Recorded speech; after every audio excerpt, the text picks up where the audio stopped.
అక్షయ తృతీయ రోజునే చందనోత్సవం ఎందుకు జరుపుకుంటారు? సింహాచలంలో వరహాలక్ష్మీ నరసింహస్వామికి ఏటా చందనోత్సవం జరుగుతుంది. ఈరోజు మూలవిరోట మీద ఉన్న చందనాన్ని తొలగించి స్వామివారి నిజరూపాన్ని దర్శించే భాగ్యాన్ని కల్పిస్తారు. దాదాపు 12 గంటల పాటు ఈ నిజరూప దర్శనం సాగిన తర్వాత తిరిగి స్వామివారికి చందనాన్ని అలంకరిస్తారు. ఇదంతా అక్షయ తృతీయ రోజునే జరగడానికి కారణం ఏమిటో ఇప్పుడు తెలుసుకుందాం.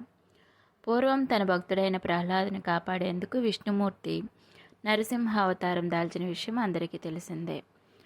ఈ సందర్భంగా తన కోసం సింహాచలం కొండ మీద శాశ్వతంగా కొలువుండమంటూ ప్రహ్లాదుడు నరసింహస్వామిని వేడుకున్నాడు. ప్రహ్లాదుని కోరిక మేరకు స్వామివారు ఇక్కడ వెలిశారు. ఈ స్వామివారికి బ్రహ్మాండమైన ఆలయాన్ని నిర్మించి నిత్యం ఆయన్ను కొలుచుకునేవారట ప్రహ్లాదుడు.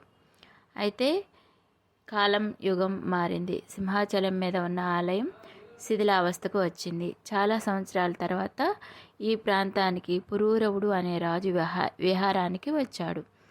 అప్పుడు ఆయనకు స్వామివారి కల్లో కనిపించి తన విగ్రహం ఒక పుట్ట చేత కప్పబడి ఉందని, ఆ పుట్టని తొలగించి తనని దర్శించమని చెప్పారు. అప్పుడు పురూరవ మహారాజు సహస్రఘటాలతో పుట్ట మీద నీరు పోసి స్వామివారి నిజరూపాన్ని దర్శించారు. ఇదంతా జరిగింది అక్షయ తృతీయ రోజునే అని స్థల పురాణం చెబుతుంది. ఉగ్రమూర్తి అయిన నరసింహ రూపానికి ప్రకృతి యావత్తు తల్లడిల్లిపోతుంది. అందుకని తన మీద చందనాన్ని లేపనం చేయమని పురూరవునికి నరసింహస్వామి ఆదేశించారు. ఇక మీదట తన నిజ రూపాన్ని ఏటా ఒకసారి మాత్రమే భక్తులు చూడగలరని, మిగతా సమయాల్లో చందనపు పూతతో నిండిన తన నిత్య రూపాన్ని మాత్రమే చూస్తారని స్వామి అనుగ్రహించారు. అలా స్వామివారి ఆదేశంతో అక్షయ తృతీయ రోజున మాత్రమే ఆయన నిజ రూపాన్ని దర్శించేందుకు చందనోత్సవాన్ని నిర్వహిస్తున్నారు. బంగారానికి అక్షయ తృతీయకి సంబంధం ఏమిటో ఇప్పుడు తెలుసుకుందాం. మన సంస్కృతిలో ప్రతి పండుగ వెనుక ఒక కారణం కనిపిస్తుంది. కాకపోతే ఒక్కోసారి ఆ కారణాన్ని మర్చిపోయి ఆచరణకే ప్రాధాన్యతనిస్తూ ఉంటాం. అందుకు ఉదాహరణే అక్షయ తృతీయ. అక్షయ తృతీయ రోజున బంగారం కొని తీరాల్సిందే అన్న స్థాయిలో ఇప్పుడు ఆలోచిస్తున్నారు. నిజంగా అక్షయ తృతీయ రోజు బంగారం కొనాల్సిందేనా? అసలు బంగారానికి అక్షయ తృతీయకి సంబంధం ఏమిటి? అక్షయ తృతీయ రోజున బంగారం కొని తీరాలని ఏ శాస్త్రంలోనూ లేదు. కాకపోతే ఈ రోజున ఏ కార్యాన్ని తలపెట్టినా నిర్విఘ్నంగా కొనసాగుతుందని, ఏ పుణ్యకర్మని ఆచరించినా కూడా దాని ఫలితాలు అక్షయంగా లభిస్తాయని పురాణాలు పేర్కొంటున్నాయి. అందుకనే అక్షయ తృతీయ రోజున తప్పకుండా దాన ధర్మాలు చేయాలని చెప్తారు. ముఖ్యంగా ఎండలు విపరీతంగా ఉండే ఈ కాలంలో ఉదకుంభదానం పేరుతో నీటితో నింపిన కుండను దానం ఇవ్వమని పెద్దలు సూచిస్తూ ఉంటారు. అక్షయ తృతీయ నాడు విష్ణుమూర్తిని పూజించాలని మత్స్యపురాణం పేర్కొంటుంది. విష్ణుమూర్తి పాదాలను అక్షతలతో అర్చించి ఆ అక్షతలను దానం చేస్తే విశేషమైన ఫలితం వస్తుందని చెబుతున్నారు.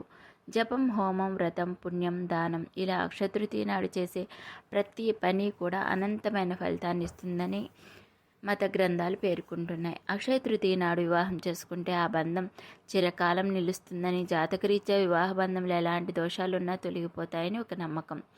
అక్షయ తృతీయ రోజున ఏ పని చేసినా అక్షయమైన ఫలితం దక్కుతుంది. కాబట్టి ఈ రోజున బంగారాన్ని కొనుగోలు చేస్తే మన సంపదలు కూడా అక్షయం అవుతాయన్న నమ్మకం ప్రజల్లో మొదలైంది. అయితే కష్టపడో, అప్పు చేసో, తప్పు చేసో సంపదను కొనుగోలు చేస్తే మన కష్టాలు, అప్పులు, పాపాలు కూడా అక్షయంగా మారే ప్రమాదం ఉందని హెచ్చరిస్తున్నారు పెద్దలు.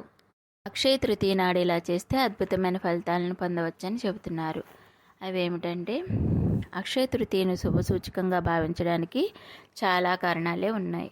బలరాములు, పరశురాములు జన్మించిన రోజు ఇది. త్రేతాయుగం మొదలైన పుణ్యతిథి నేడు. శ్రీకృష్ణుడు కుచేలునికి సంపదలను, ద్రౌపది వస్త్రాపహరణం సమయంలో చీరలను, అరణ్యవాసంలో పాండవులకు అక్షయపాత్రను అనుగ్రహించిన రోజే ఈ అక్షయ తృతీయ. శివుని జటాజూటం నుంచి విడుదలైన గంగ భూలోకానికి చేరిన రోజు కూడా అక్షయ తృతీయ రోజే అని ఒక నమ్మకం. మహాభారత ఇతిహాసాన్ని రాయడం మొదలుపెట్టిన సందర్భం కూడా అక్షయ తృతీయ రోజే అని చెప్తారు. ఒకటా రెండా చెప్పుకుంటూ వెళ్తే అక్షయ తృతీయను ఘనంగా జరుపుకోవడానికి ఇలాంటి అక్షయమైన ప్రత్యేకతలు అనేకం కనిపిస్తాయి. అక్షయ తృతీయ రోజు ఇన్ని విశిష్టతలు ఉన్నాయి కాబట్టి దేశవ్యాప్తంగా అనేక దేవాలయాల్లో ప్రత్యేక పూజలు నిర్వహిస్తారు.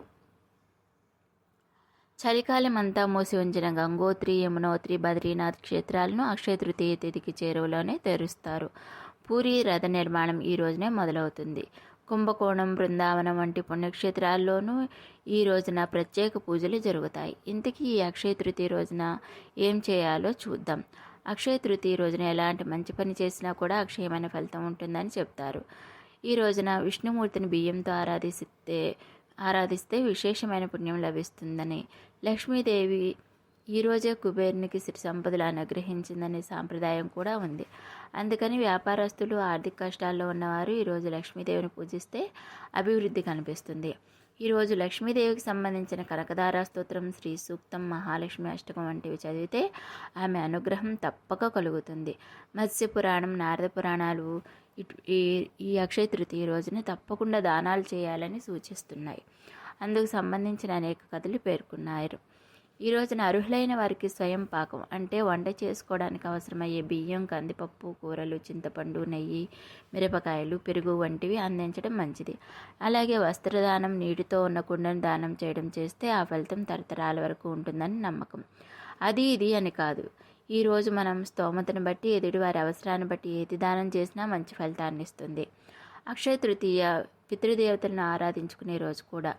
ఈ ఉరుకు పరుగుల జీవితంలో పితృకర్మలకు సంబంధించి ఎలాంటి లోటుపాట్లు జరిగినా ఈరోజు వారిని స్మరించుకోవడం వల్ల వారిని శాంతింప చేసుకోవచ్చు.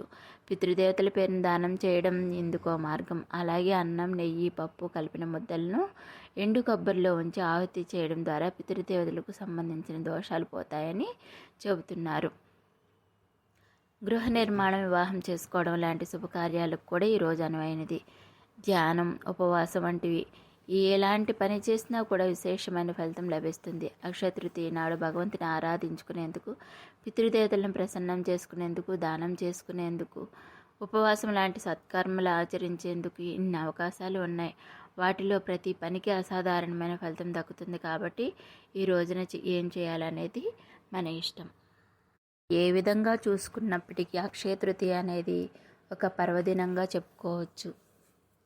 మా వీడియో మీకు నచ్చినట్లయితే లైక్ చేయండి, షేర్ చేయండి. ఇంత మంచి విషయాన్ని మన ఆత్మీయులకు షేర్ చేయండి. మా ఛానల్ని తప్పకుండా సబ్స్క్రైబ్ చేయండి.